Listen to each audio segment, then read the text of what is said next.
boa noite. O nosso convidado de hoje é o político Dr. Enéas. Boa noite, Dr. Enéas. É um prazer imenso recebê-lo aqui no Delas. Boa noite, o prazer é meu, senhora. Que bom. E para lhe entrevistar, nós convidamos Letícia Dornelles, jornalista. Boa noite. Doutora Yara Vilhena, advogada trabalhista dos metalúrgicos de São Paulo. Doutora Daidi Peterlevs, eu não consigo pronunciar o seu nome, você pode dizer, por favor? Tirando doutora, é Daidi Peterlevs, Frigério. Escritora e professora. Eu sou grega, mas da Lituânia, da Letônia. É mais complicado que o grego para pronunciar. E 4, Georgiana Guinle, produtora cultural. Em constante ebulição. Perfeito. Começando o nosso programa aqui com o Dr. Enéas, eu queria saber, doutor Enéas, qual foi o saldo da campanha, o que sobrou da campanha eleitoral? Bom, do ponto de vista, se nós quiséssemos fazer referência a algum tipo de estipêndio, quer dizer, alguma coisa ligada a dinheiro, saldo zero e negativo. Porque imagine a senhora sem vinculação com nenhum político, com nenhum profissional do sistema, construir um partido político e obter registro definitivo no país todo é algo extremamente difícil, muito difícil. Então, nesse sentido em particular, quer dizer, foi um desgaste físico e pecuniário em dinheiro enorme, né? Com meus recursos próprios. Agora, no que concerne aquilo que eu pretendo, quer dizer, trazer a redenção para o país, aí foi extraordinário o resultado. Doutor Enéas, o senhor começou fazendo uma campanha política muito rápida. Agora o senhor está até falando mais devagar um pouco. O senhor tinha 30 segundos para fazer suas exposições de modo geral. Então, sua língua era afiada, o senhor tinha um ritmo muito violento, o senhor chamava de modo geral a classe política de incompetente, corrupta e até analfabeta. A sua opinião sobre os políticos agora, que o senhor também é um político, continua a mesma? Emendando até na pergunta da Ana Maria sobre o seu saldo. Perfeito. Há só alguns reparos.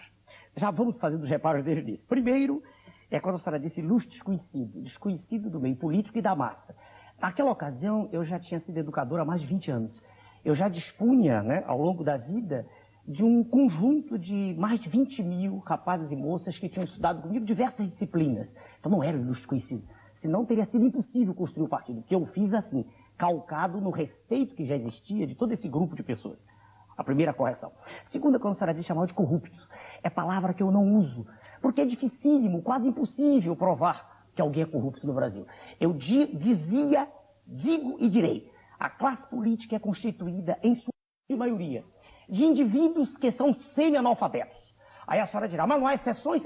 São os completamente analfabetos. Né? Mantenho exatamente o que dizia. Outra questão que a senhora abordou. A senhora disse assim, o senhor hoje que já é político, eu sou político no sentido, veja a senhora, de ser, né, o presidente de um partido. Mas eu não tenho nenhum cargo, nem quero. Perceba, naquela ocasião eu registrei um documento dizendo que não queria nenhum cargo. Se eu não acredito no que está, se eu discordo radical e frontalmente do modelo que vige no país, dessa troca de favores, da hipocrisia, como é que eu posso querer um cargo? Então eu me vacinei. Eu sou político no sentido de ser presidente, mas não quero nenhum cargo, a não ser presidente da República. E qual seria, então, para o senhor, já que o senhor tem um modelo, idealizando um modelo de política, qual seria a solução para o senhor, por exemplo, para o problema da política salarial, por exemplo, que é um problema que aflige atualmente os trabalhadores, aflige o tempo todo, desde há muito tempo vem afligindo os trabalhadores que estão com seus salários estrangulados e exprimidos. Qual seria a solução para o senhor, como presidente da República, ser eleito? Muito bem.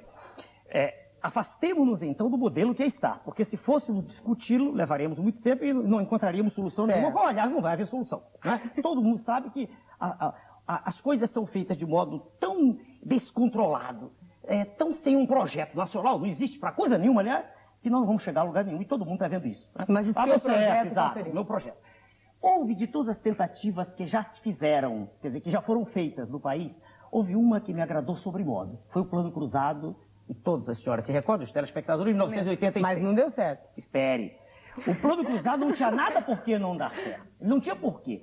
Ele foi uma coisa tão bela. Primeiro, mobilizou toda a população como ninguém, nenhum plano, jamais tinha conseguido fazer. Espere.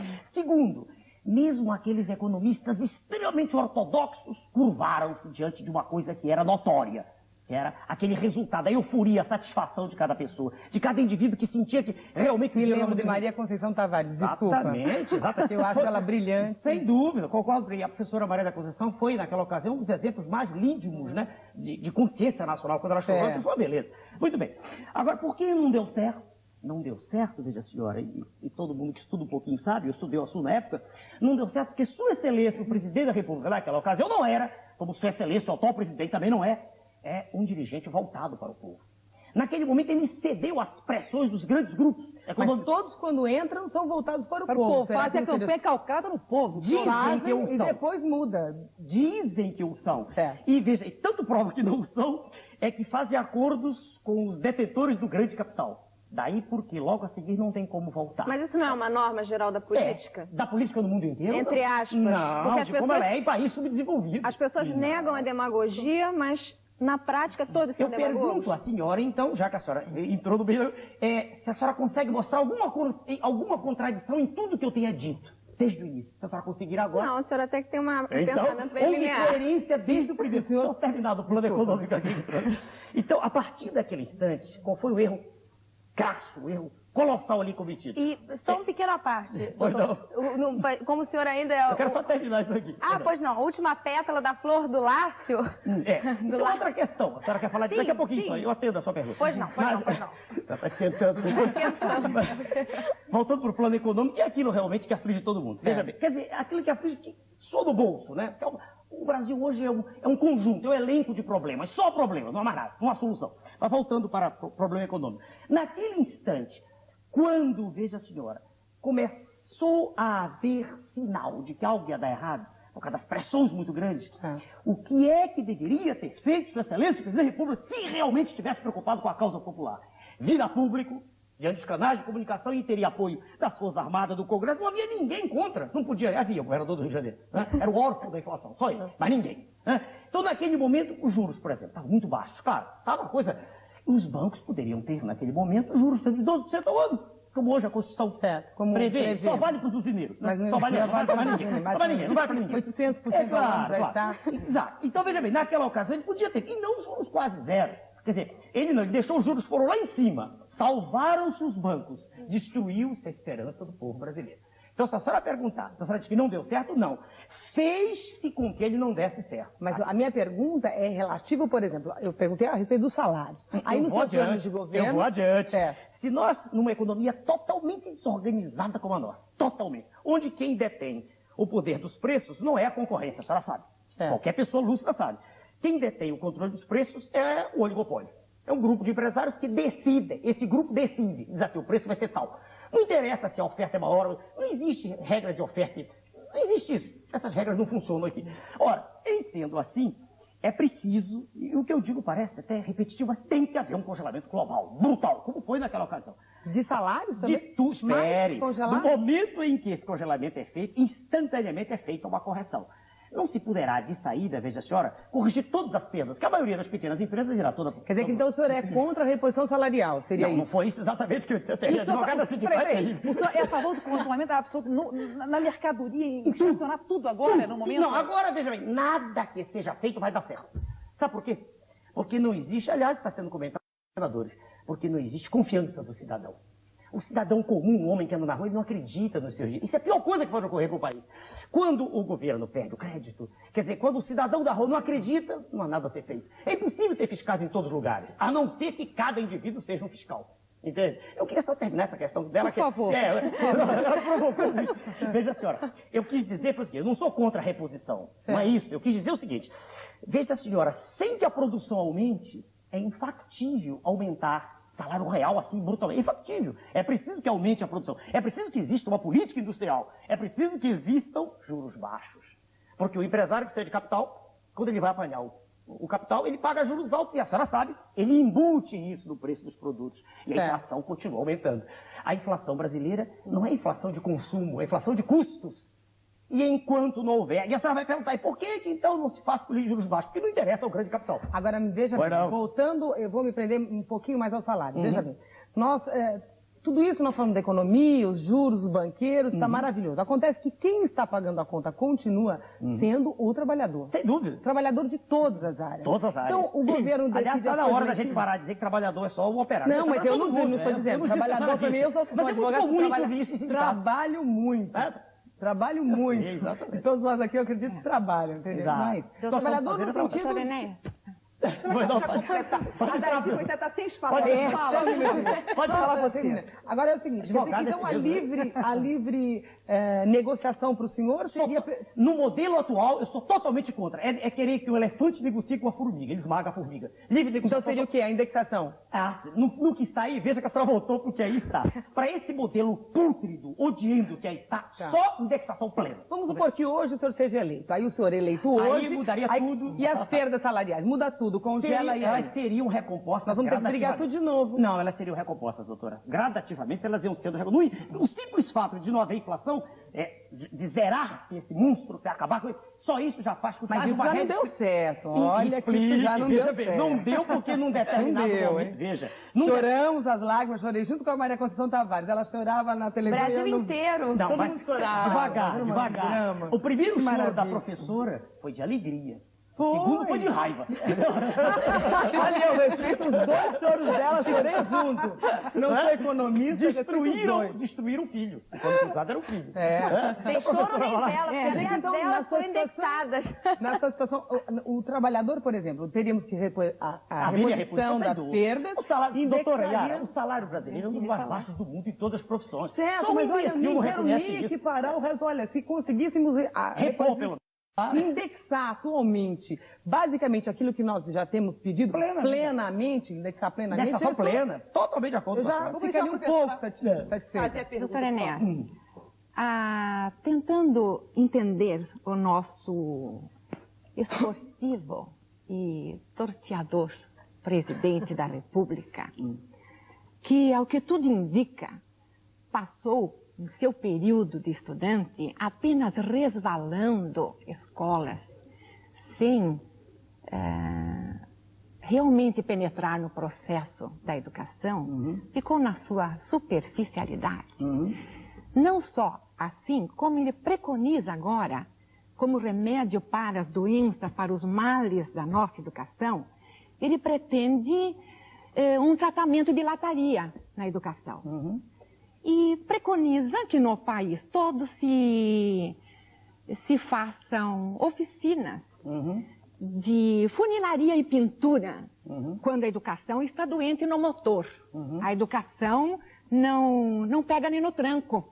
A educação está com sérios entraves na direção, no volante. A educação, enfim, está pedindo outras soluções que não essas de superficialidade, de precisa-se chegar na estrutura. O que é que a senhora me pergunta, então? O que significa nesse processo todo de cura do doente? CIEPS. Olha, CIEP e SIAC, professora, são duas siglas, né? São siglas aí. Que, a meu ver, representam uma tentativa falaciosa, mendaz, mais uma, né? De enganar a população. Eu vejo assim. Só pergunta o que significa. Vamos olhar para o nosso Rio de Janeiro, não é? Os CIEPs são estruturas gigantescas, né? Onde se põem crianças e se colocam lá dentro crianças que são, teoricamente, bem alimentadas e recebem educação de primeira categoria. Isso é o que é dito. Será que é verdade? Eu discordo. Eu vejo o CIEP como um prédio muito grande, estrategicamente situado, em pontos onde é fácil ver filme. Feios, né? Eu não iria nem discutir, porque isso não é importante, se é bonito, mas eles estão em pontos, um custo enorme, exorbitante. $1 milhão. E eles estão nesses pontos para que a população do país inteiro saiba que eles estão, mas eu não vejo funcionalidade. Eu vejo educação, professora, não teria condição rapidamente de fazer a imagem que a senhora fez, né? Mas eu vejo educação como um processo de mudança de comportamento. E se a senhora me perguntasse, não perguntou, mas imagino que está aí, o que é que eu faria, tanto o CIEP quanto o SIAC, isso aí, eu farei, não sei, se lá chegar, eu farei uma revolução cultural. Eu mexerei no cerne do processo. Eu farei com que, primeiro, haja reciclagem, tudo quanto é professor. Não quero criticar os meus colegas professores, ninguém, mas hoje está tudo muito ruim no país, né? Até com a língua. Daqui a pouco eu vou falar aquela aqui. Daqui a pouquinho. Eu também ia fazer uma pergunta sobre o nosso idioma. Vamos daqui a pouquinho sobre a língua. Então, o que eu farei era isso. Era, primeiro, reciclagem, né? Segundo, um estímulo brutal. Estímulo através dos meios de comunicação. Estímulo. Porque é o estímulo que faz a chama arder. É o estímulo. Sem estímulo não se faz nada. O país está adormecido.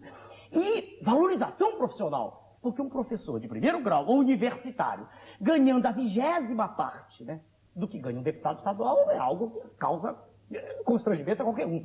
Com esses 3 itens, a reciclagem, quer dizer, um preparo, o estímulo, eu tenho a impressão que não se necessita de CIEP. Eu vejo CIEP como faz. E o SIAC para esse novo? A versão odierna do CIEP é SIAC. Odierna, moderna, é o SIAC. E o que é o SIAC? Eu vi o projeto da época e li os jornais. Tanto quanto seja verdadeira a informação da imprensa, necessitava-se de uma verba de 2,4 trilhões, né, de dólares. Existiam disponíveis 72 bilhões. Números da imprensa. Não sei se são verídicos o que eu li. Pois bem, se a gente fizer contas, quer dizer, o que há disponível é em torno de 2,pouco%. Que se chegasse a 3% do total. Que os 97% de onde viriam?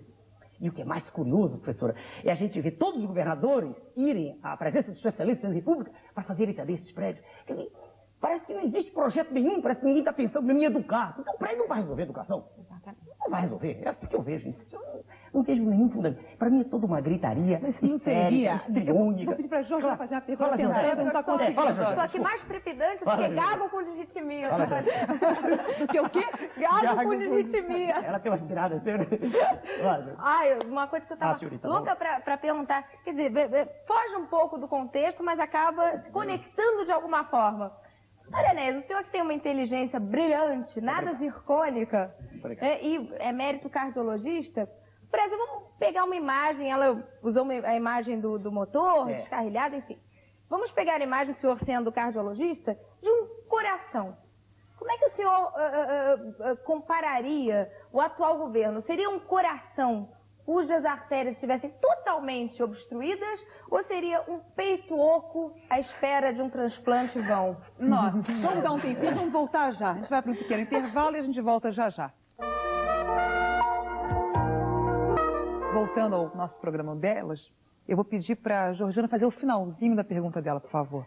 Ah, sim. Bom, então eu fiz uma metáfora, peguei carona na metáfora anterior dela, que comparou o Brasil a um carro. Bem-vinda. Né, desgovernado, então peguei carona, aproveitando o ensejo, e perguntei ao doutor Enéas se ele fizesse uma comparação, uma imagem da atual conjuntura socioeconômica do Brasil. Ele compararia a um coração cujas artérias estivessem totalmente obstruídas ou a um peito oco esperando em vão por um transplante?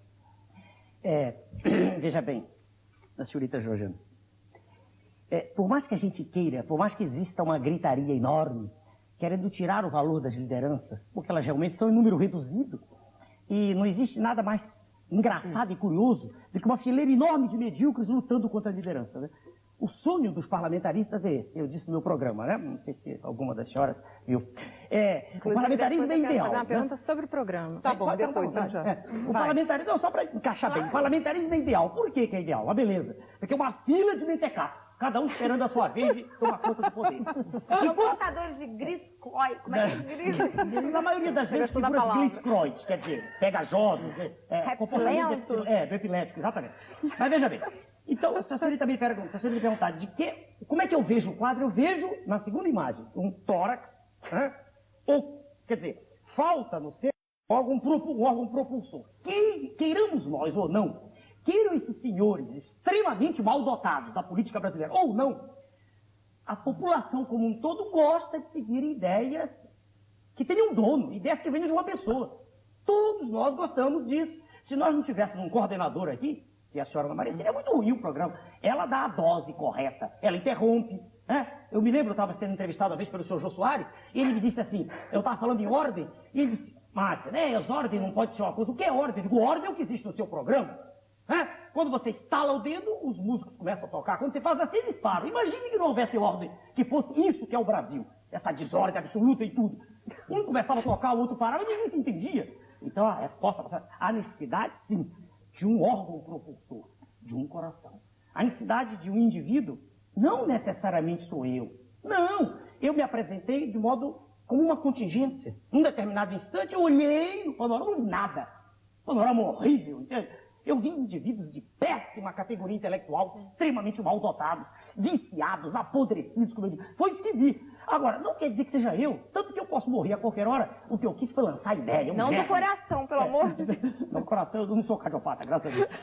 Então, para responder a sua pergunta, eu acredito que é um tórax sem um motor. Tá? A necessidade do motor, a necessidade de alguém com vontade de se dar na causa, e não conseguir vantagens próprias. Aí está o ponto. Agora, doutor Enéas, o senhor critica muito os políticos e a classe como um todo. A classe como um todo. Agora, o senhor usou o horário eleitoral gratuito, primeiro desse ano, e se ofereceu como garoto propaganda para qualquer empresa ou produto. O senhor acha que o senhor não concorda comigo, de repente o senhor tenha usado de uma maneira errada o horário de nobre da televisão? Inclusive, depois o senhor fez propaganda no Dia das Mães por uma casa. Não foi só isso. Isso foi aqui no Rio, fiz em outros lugares. Deixe-me dizer para a senhora. A senhora sabe quanto custa um programa daquele? A senhora tem ideia? A senhora trabalha em televisão. A produção, naquela ocasião, eu paguei, em número da época, cerca de 14 mil dólares. Por aí. Sim, mas o senhor está fugindo um pouco da Não, vou responder por quê. Por que fiz isso? De onde viriam os recursos do meu trabalho como médico, do meu consultório, dos meus cursos? Teria sido justo, ou está sendo justo, eu gastar aquilo que vem do meu suor por uma causa que é do povo todo? Como eu não queria bater à porta de ninguém, e como já tinha usado meu nome, sem que meu consentimento tivesse existido para tal, e usaram meu nome para vender diversos produtos, não me lembro mais, já venderam automóvel, venderam geladeira. Chegaram? Em Curitiba, na rodovia da Uva, perto de um motel, disseram assim, Enéas indica, né? Que beleza. Não nada contra o motel. Você não acha que isso perde um pouco a seriedade do político, Não. Enéas? O que eles fizeram... Se oferecer para vender produtos? Deixa eu responder a senhora. Sabe por que não? Quando uma pessoa é autêntica, quando a pessoa é ela mesma, ela não faz tipos, e eu não faço tipo, e ela é a mesma, essa pessoa consegue se impor em qualquer lugar, dona Letícia. Veja, então quando eu disse naquele comercial da Casa Veneza, a senhora lembra? Lembro. Eu disse, o presente para sua mamãe, eu ganhei naquilo, foi 300 mil cruzeiros da época. Sim, mas até que o senhor fizesse comerciais, quanto a isso eu não sou contra. Não, mas eu critico para o senhor tentar dar um horário gratuito. no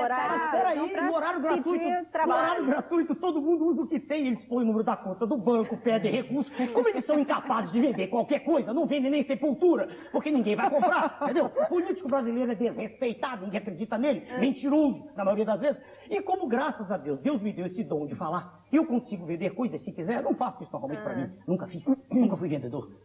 Então, como eu percebi, eu notei que havia essa oportunidade, resolvi usá-la. E foi muito bom, porque eu vendi material de escritório em Mato Grosso do Sul, aqui, produto de caminho, qualquer produto, eu disse que não venderia cigarro, lembra? Nem bebida alcoólica. Nem bebida alcoólica. Quer dizer, igual eu estava fazendo, eu estava conseguindo recursos. Agora, nesse mesmo enfoque, eu queria saber do senhor o seguinte, a fama atrai o senhor? O poder atrai o senhor? Qual é a sua relação com a fama e com o poder? Isso, muito bem. Eu respondo de modo também bem categórico.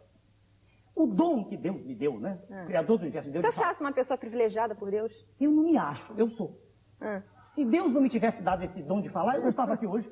Ninguém me chamou aqui por nenhuma outra razão que não fosse por esse dom. Não foi nada. Deus me deu, como deu a senhora de ser bonita, é um dom. A senhora não tem mérito nenhum de ser bonita. Não, nenhum. Foi a natureza que a fez assim. Como, aliás, as moças que estão aqui, e a senhora, graças a Deus, eu estou num ambiente ótimo, né? Sinto-me muito bem, melhor do que os homens horríveis. Né? Ainda bem que o senhor não tem só 15 segundos. Não, à vontade. Mas veja, senhora, então, a senhora perguntou assim, não, eu não acho, eu sou privilegiado. Veja, senhora, Deus me deu um dom de, estudando muito pouco tempo, que eu trabalhava quase 2/3 do Nick Temer, quer dizer, do dia inteiro, das 24 horas. Trabalhava Nick Temer é bom, viu? Nick Temer é o dia inteiro. Nick Temer é ótimo. Não entendi. Nick Temer é bonito. O dia inteiro. Eu trabalhava 16 horas por dia, para poder sobreviver, manter minha mãe viúva. Ora, com esse esforço extremo, trabalhando desde 9 anos de idade, consegui, veja, a senhora, em primeiro lugar, um monte de vezes, fazer medicina, fazer ciências exatas, aprender ciências humanas, falar corretamente, coisa que eles não fazem, né? Entendeu? A senhora acha que isso não é um dom? Eu não tenho que ser grato ao Criador? E a fama e o poder? A fama e o poder. Primeiro eu sou grato ao Criador do universo que me deu esse dom. Agora, fama e poder, veja, esse dom eu tenho desde criança. Eu dei aula para jornalistas, para mais de 20 mil, isso é em curso particular. Nunca pensei em ser político. A senhora sabe que quando ando na rua, hoje, atualmente, em qualquer lugar, em qualquer rua de qualquer cidade do Brasil, em qualquer rua de qualquer cidade, tem um desafio para qualquer jornalista queira testar, em qualquer rua de qualquer cidade, sempre há uma ou duas pessoas que se aproximam para abraçar. Isso às vezes me deixa sem jeito. Eu não sei como me comportar às vezes, entende? Eu nunca pensei nisso. Eu penso em direitar o Brasil, entende? Isso penso. E se chegar lá, em direito. Agora, se a senhora me perguntar, fama e poder, se eu pensasse nisso, eu desde cedo tinha ido pra política, tinha sido vereador, eu não gosto disso, entendeu? Estou sendo sincero, como sempre fui. Eu não gosto disso. Eu não gosto de ser diretor de tal lugar, de ser secretário. Isso não me agrada. Essa troca de favores, geralmente hipócrita. Eu não gosto. Mas você também não vai ficar igual o Dr. Paulo Maluf, eterno candidato sem nunca exercer cargo. Não, mas ele já teve um monte de cargo. Que isso? Sua Excelência, o governador, Sim, já foi mas governador. há vários Ele já vários foi que não é mais. governador. Mas ele já tentou ser prefeito, não foi? Já. Ou já foi também? Não me lembro. Já foi prefeito de São Paulo. Já foi governador. Governador, deputado federal. Então, peraí, só tá me comparando? Por favor. Sua Excelência, o governador Paulo, gosta disso. Ele se sente bem, é um direito que ele tem. Eu nunca, jamais quis nenhum cargo, jamais postulei, nem quero. Ou eu sou presidente da República, direito do país, eu não quero cargo. Tudo ou nada. Você tem absoluta certeza que o senhor endireita o Brasil? Se chegar lá, a certeza absoluta. Absoluta. Eu não costumo achar, doutor Iago. Eu sei as coisas, eu não sei as coisas. Daqui a pouco alguém vai perguntar uma coisa, eu digo, não sei. Como já disse em muitos programas. Mas eu vou lhe perguntar, nós somos um programa de mulheres aqui, nós somos... Excelente. Excelente. Somos 5 mulheres. Agora, falando do problema de mulheres, o senhor sabe o seguinte, que nós temos um outro grande problema, tem vários, né? Mas um deles é o seguinte, o problema da discriminação da mulher. Embora não se fale, não se diga, mas nós somos discriminadas profissionalmente, em questão de salário e ofertas de emprego, pelo menos em alguns setores. Os nem sequer, senhor me desculpe a franqueza, não consegue admitir que os salários que suas mulheres levam para casa são importantes para eles. Você diz, não, trabalha porque gosta, porque ela tem uma diferença. Eu não penso assim. Para os botões. Eu não penso, minha mulher ganha bem, me ajuda muito. Sem ela, eu não tinha feito o partido. Ótimo, pelo menos alguém que já começou. Minha mulher é procuradora da Justiça Militar, ganha bem, quer dizer, é profissional competente, graças a Deus. Porque não foi nomeada por nada. Não, não der favor a ninguém, não tem nada disso. Não é do mesmo tipo, eu não gosto. Mas a mulher é discriminada. E normalmente os homens, ótimo, já sei que não é o seu caso, que não é o seu caso, costumam dizer, não, minha mulher trabalha pelos botões, porque ela gosta de ser uma profissional liberal, mas a profissão dela não me meto, nem no salário dela, mentira. Porque todos tiram o salário da mulher, normalmente vai fazer falta no saber, por mais que seja bem sucedido o marido. Bem. Fora a jornada dupla, né? Agora eu quero saber. Claro. Isso, trabalhar em casa também, sabe? Na Constituição Federal foi garantido o direito da igualdade da mulher e do homem. Isto não é lei. Isso quer dizer, está na Constituição, mas isto não vigora. Oferta de trabalho para a mulher é inferior. Oferta de salários, o que eu quero saber é o seguinte, qual seriam as suas medidas, ser presidente da República sempre, para regularizar isso? Veja bem, só lhe dar um exemplo. O governo do Estado de São Paulo soltou uma lei no dia 8 de agosto para regulamentar durante um ano o direito da mulher.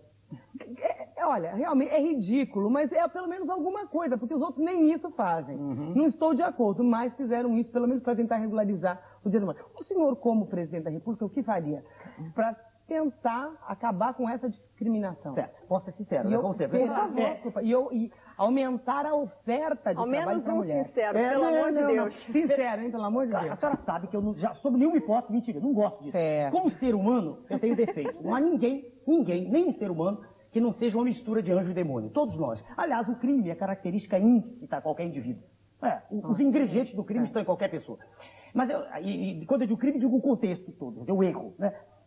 Erro dentro da sociedade, que pode chegar até ser crime. Então, mentir, qualquer pessoa pode mentir, não convive. Né? Agora, eu digo, como homem público, sob nenhuma hipótese. É esse o ponto. Veja, senhora, eu não sei exatamente, a senhora me pegou assim, eu não sei exatamente o que pode ser feito. Eu vou aproveitar, se a senhora me permite. Mas você sabe, pelo menos, que a oferta é menor? Desculpa, você sabe pelo menos que a oferta é menor? A senhora, o que a senhora está dizendo é verdade. Sem dúvida, a gente nota, é uma criação toda do passado que todos nós homens tivemos. A gente costuma olhar para a mulher, perdoe-me os telespectadores, a gente olha primeiro para as pernas. Aliás, o senhor aqui está querendo mostrar... É verdade, é verdade. Não é adepto do plano americano. Mas eu sou entusiasta do sexo feminino, não nego isso, nunca neguei. Eu sou admirador das mulheres. Sua mulher sabe disso? Sabe, o que tem? Ela sabe que eu sou normal. Se fosse o oposto, ela acharia horrível. Claro. Já pensou se fosse o contrário? Mas não acha a mulher uma pessoa... Deixa eu terminar, doutor. Eu estou dizendo que nós somos todos, nós homens, educados assim. Educados para olhar para a mulher, a gente olha primeiro para as pernas. A minha mulher, eu olhei primeiro para as pernas. Claro, não lembro. Aí foi subindo. Não, ela estava no aeroporto da Colômbia, ela perguntou. E eu estava chegando uma viagem, eu cheguei no Japão. E imagina, eu vim do japonês, não entendo uma palavra, né? Durante um mês. Aí depois passei para os Estados Unidos, fiquei um pouco mais à vontade. Aí estava voltando pela Colômbia e estava cansado de viagem e vi duas moças falando português. ouvi, quer dizer, eu ouvi a minha língua, né? Me aproximei um pouquinho. Aí quando eu olhei para as pernas, normal.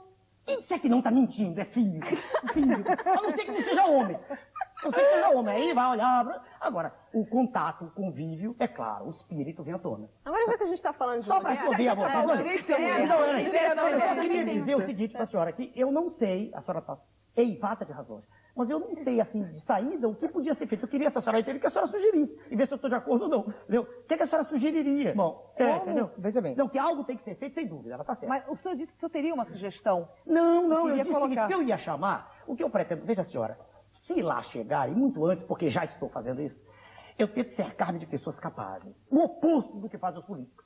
Eles ajustam os interesses políticos, né? E a gente vê de gente que não sabe absolutamente nada, né? Em cargos importantíssimos. É disso que eu discordo. Então eu não estou preocupado se chegar lá, se é PT, PTP, qualquer um desses, não interessa. Ou se não pertence a nenhum deles, a maioria das pessoas não pertence a partido nenhum. Eu vou cercar de pessoas preparadas, entende? Já estou me cercando. É fácil para mim, facílimo. Né? Com o dom que Deus me deu, eu rapidamente vejo se eu sou imbecil ou não. É rápido, entende? Então, pessoas preparadas têm mais, em determinados setores, podem ajudá-los. Tá? Nesse caso, eu iria ouvir a opinião, porque eu quero que a senhora dê a sua opinião. Não, entendeu? Agora, eu não sei exatamente. Como a mulher... Dê a sua sugestão. Não, vamos falar de campo de trabalho. É de campo mulher, de trabalho, de mulher. Não é de mulher no sentido... Já entendi, mulher no trabalho. Veja bem, seria assim, incentivos das indústrias para contratarem as mulheres, trabalhadoras. A senhora agora me lembrou, eu tenho um problema, a secretária minha fica grávida. A gente tem que Mas a mulher reconhecer... não quer deixar de ficar grávida. Claro, viu? tem o direito dela. Sabe, não é nada de feminista, Mas não, homem não é nada disso. Mas a gente é obrigado a reconhecer que a ótimo. mulher grávida, a gente tem que dar, por exemplo, se ela chega atrasada, por exemplo, não reclamo de jeito nenhum, minha secretária. Aliás, eu já digo de brincadeira, a partir de agora está liberada, né? Ela vai porque é uma funcionária. Mas a gente tem que ter compreensão com a gravidez, né? Então tá certo isso. Mas criar não é só incentivos. gravidez. Não é só gravidez, Não é só tomar conta dos gravidez. filhos. Tomar conta dos filhos, tem uma série... Fica gestante. Olha, veja bem, a Constituição garantiu 120 dias para a mulher na gestação. 4 meses. Sabe que isto não se aplica em todas as categorias, não se aplica ainda contra empresa. Por que não se aplica? Porque não é lei, a lei não está regulamentada. Então, enquanto não regulamenta, o pessoal ainda não bota em ainda plano. tá muito subjetivo Ignora, faz de conta que isso não existe. Por que eu vou contratar uma mulher que vai ser muito mais onerosa? É verdade. A oferta de trabalho é menor, os salários são menores, não em todas as categorias. Não, médico é igualzinho. Certo, mas são menores. Se eu abre um classificado de empregos, as ofertas são mais para mulheres ou para homens? Não, e tem até mais. Se tiver duas pessoas procurando o mesmo emprego, eles vão dar preferência ao homem. Certo. Porque eles acham que é o homem que sustenta a família. No entanto, muitas mulheres sustentam Porque é o suas que eu famílias. disse, não tem condição. O homem não tem, desculpa, eu adoro homem, eu acho muito fantástico, sou casada, super bem casada. Estou super bem casada, não é esse o ponto, mas veja bem, não admite que o orçamento, que aquele dinheiro que a mulher leva, É o ponto que nós seja estamos até um conversando. salário mínimo. Seja até um salário mínimo. É importante para o orçamento dele. Sem dúvida. Não aceita. Sem dúvida. Eu queria agora... Deixa a coordenadora falar um pouquinho. Não dá. O doutor Enéas falou em 2 pontos aí que ficaram martelando aqui na minha cabeça. Deixa ela falar também. Agora, 2 pontos que ficaram na minha cabeça. Em primeiro lugar, você falou assim, se for homem. E outra coisa que também a gente falando, agora há pouco assim, olha para as mulheres... normalmente gosta de mulher. Não, sim, pois é. Então eu quero saber a sua opinião sobre homossexualismo e também sobre aborto. Isso. Aquela coisa do sexo ou droga de qualquer depois da coisa. minha, que é ligada a ela. Volta. Poderia ser depois da minha, que é ligada a dela. Pode, deixa o doutor Enéas. Vamos dar um intervalo. Doutor Enéas respondendo Tá certo. a ela e depois responde Porque a a senhora. minha é ligada a ela. A senhora faz a Depois dela. pergunta depois, em seguida. Um minutinho só, tá? Bom, voltando ao programa, você refaz o finalzinho. Bom, o que o senhor acha do homossexualismo e do aborto, Homossexualismo, aborto e virgindade. Eu vou ser sincero. Até colocando a coisa, se o senhor tem filhos em casa, como é que o senhor conversa? É ligada a esse respeito? Não, é ligada à dela, anterior a esta, se for possível. Então, deixa ela fazer a dela anterior, que pode ligar, qual é? Seria? Exatamente. Discriminação. Há um problema que eu noto no país, doutor, que apesar de ser de amplitude nacional, eu não vejo ninguém muito preocupado com ele. Se nós olharmos uma curva normal de Gauss, da distribuição de Gauss, nós vamos notar que num extremo existe aqueles menos favorecidos pela inteligência, são os excepcionais exato, para menos. Eles estão recebendo o carinho da família, da sociedade, através de instituições ótimas, tipo a paz, não é? A média está ali, vai como pode. A outra parte, que da média vai subindo Os em excepcionais QI para mais. para mais. Os bem dotados. São aqueles que poderiam Levar a nação para frente. fazer, criar, Bonito. produzir. Eles estão simplesmente esquecidos hoje. Eles não recebem de forma sistemática nenhuma forma de atendimento que poderia ser um fator multiplicativo muito grande para a sociedade, que estaria investindo muito bem neles. Em cérebros, né? Exatamente. Entendi perfeitamente. Exatamente. E outra coisa, Entendi, não é um pessoal não é muito pequeno o número, não. Talvez nem Eu, como todos, professor, eu vi passar em minhas mãos inteligências belíssimas, belíssimas. E se nós perguntarmos ao nosso telespectador, ele vai ter alguém na própria família dele, no vizinho, um primo, um tio, um sobrinho, que é uma criança, um jovem irrequieto, que está até ficando rebelde, porque tem muita energia que precisa, no seu desenvolvimento, trocar por experiência, mas não encontra espaço. Sem dúvida. Essa aí eu já sei qual é a pergunta. Eu já sei. O senhor teria sido uma pessoa melhor ainda do que é? Sem dúvida. Se o Estado lhe tivesse dado? Se em vez de trabalhar desde 9 anos de idade, quebrando pedra, como eu fiz, empurrando o carrinho e trabalhando no açougue, se eu tivesse podido estudar com a vontade, eu, no mínimo, seria astrofísico, entende? Como Carl Sagan, que eu admiro tanto. Não, eu estou plenamente de acordo com a senhora. A pergunta que ela não chegou a fazer, eu já entendi. Veja se é isso. Na sua opinião, né? Quer dizer, a senhora deveria perguntar, vê se é isso. Quer dizer, o Estado deveria fazer algo, não é isso? Exatamente. Exatamente. Eu estou plenamente de acordo com a senhora. Plenamente de acordo. Mas de forma sistemática, doutor. Plenamente de acordo. Porque existem algumas pálidas iniciativas por aí, doutor Breno em Campinas, um curso que prepara para a universidade, me parece objetivo, mas muito caro. Sem dúvida. Isso não é democrático. Exato. Não é porque a boa dotação, graças a Deus, é muito democrática. Ela independe. Inteligentes existem na favela, brilhantes. Ela independe de mansão ou de favela. Independe de mansão, exatamente. Muito bonito. Professora, veja a senhora, eu não tinha pensado nisso, tem que ser sincero também, tanto quanto ela, mas é algo assim, a meu ver, que merece instantaneamente ser aceito. Essa tese da senhora. Porque esses cérebros bem dotados se perdem no nosso país. Não há nada para eles. Eles, quando muito, assim, a gente encontra um que, lutando contra tudo e contra todos, emerge, né? Emerge. Mas a maioria deles é esmagada por uma sociedade que é injusta, né? A sociedade só deixa ir para a boa escola um filho de gente rica, só. O miserável, quando chega, todo mundo se espanta. Como é que chegou? Mas eu estou plenamente de acordo com a senhora. Eu não sei como fazer, mas eu lhe garanto, estou garantido para o Brasil inteiro, que essa é uma tese instantaneamente aceita. Quer dizer, deve haver um tratamento adequado, especial, tanto quanto existe para o outro extremo, como a senhora disse muito bem, da curva de Gauss.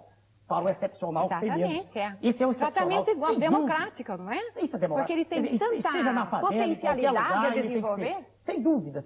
Agora a sua pergunta. Letícia, por favor. Pois eu queria saber, doutor Enéas, aborto, virgindade, homossexualismo e drogas, e como é que o senhor lida com esses assuntos em casa? Não, o senhor resume, dispara logo, por etapas, dispara logo. Um por um. Aborto, radicalmente contra. Eu sou contra. Estudei medicina, formei-me, e sou contra. Desculpa, então dê condição para as mulheres, isso é outra educação questão. E cultura para que elas na população contra, porque todo mundo que cristão querem, né? Não. Você já falou de educação sexual na escola? Um de cada vez. Primeiro, eu não sei. Como é que é feita a educação sexual na escola? Eu não sei. Eu ouço só falar, não sei. Não é feita. Educação não. Educação não. E aí também a gente teria que ver o nível dos professores que dariam a tal educação sexual. Porque a educação pressupõe um acompanhamento naquele aspecto, formação, no desenvolvimento do aluno. Formação. O que a escola está fazendo, se é que o faz, é informar. Só informar. Só informar, é verdade. Diga-me, doutor, e presente. Não, nós teremos informações. Enxurrada de informações. Acredita que o adulto hoje tenha condições de informar sobre sexo ao jovem moderno? Discordo. Estou plenamente de acordo com a senhora. Claro. Só aqui a pergunta dela. Aborto, então. Eu já fui atropelado aqui, mas... Não atropela, não consigo nada. Deixe-me dizer. Não diga que estou... Um deputado federal é a favor da pena de morte, diz claramente isso. E eu sou radicalmente contra, não é nem para sequestrador, nem para ninguém. Eu passei a vida inteira estudando. Estudei ciências biológicas, diplomei em medicina, além de ciência biológica. Em ciência biológica não tem diploma, tem diploma em medicina. Mas estudei fisiologia há muito tempo, biofísica, bioquímica, fiz ciências exatas, estudei humanismo muito. Estruturalismo. Estudei estruturalismo e não sei o que é a vida. Não sei o que é. Não tenho a menor pretensão de dizer que sei. E não conheço ninguém que saiba. Quem diz que sabe é porque não sabe nada, geralmente. Quanto menos o indivíduo sabe, mas ele é convencido. Eu sou contra tirar a vida de alguém. E não é pena de morte que vai... Daqui a pouco, pena de morte. Ninguém perguntou, daqui a pouco. Aborto, então, aborto.